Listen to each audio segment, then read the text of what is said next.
Good morning, class. This is week 4 of module 170. This is the last week, so we just wanted to cover the role of the trial judge in arraignment. It's simply a formal proceeding in the open court in which the grand jury hands down the indictment, and that's based upon an investigation completed by the grand jury. The person named in the indictment or information is asked to plead of the charge, and the defendant stands up and asks to what he wants to plead, guilty or not guilty. The indictment is an accusation by the grand jury. The information is simply accusation by the prosecution. Remember, the prosecutor is the government attorney, and he's bringing those charges to the court. Now, the defendant pleads either guilty, not guilty, or nolo contendere.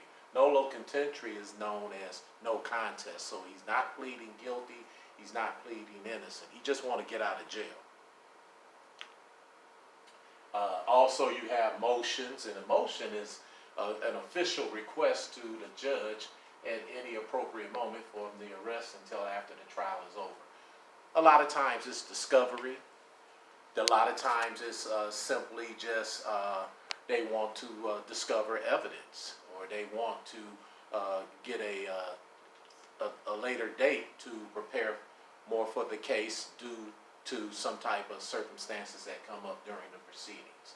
The types of situations are for severance, also for a change of venue. They may feel their defendant or their the individual won't get a fair trial, so they simply just change the venue of the hearing. Also to squash or quash the indictment, and for a sanity hearing due to the fact that sometimes there may be some mental illnesses involved in the defendant which may cause him to commit the crime or been alleged to. Also to suppress illegally obtained evidence. A lot of times, that's where the exclusionary rule, as we talked in some of the early chapters and lectures, and also the fruits of the poisonous tree. For discovery of evidence in the hands of the prosecution.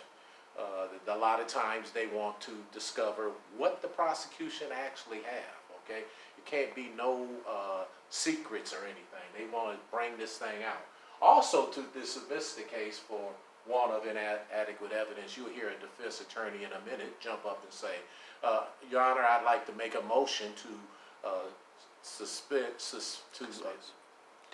dismiss the charge, due to lack of evidence.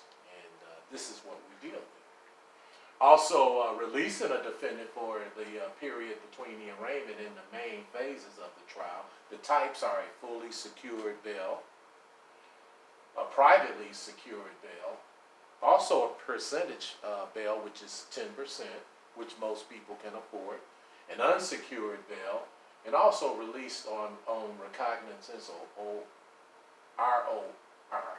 Conditional release, and a third-party custody.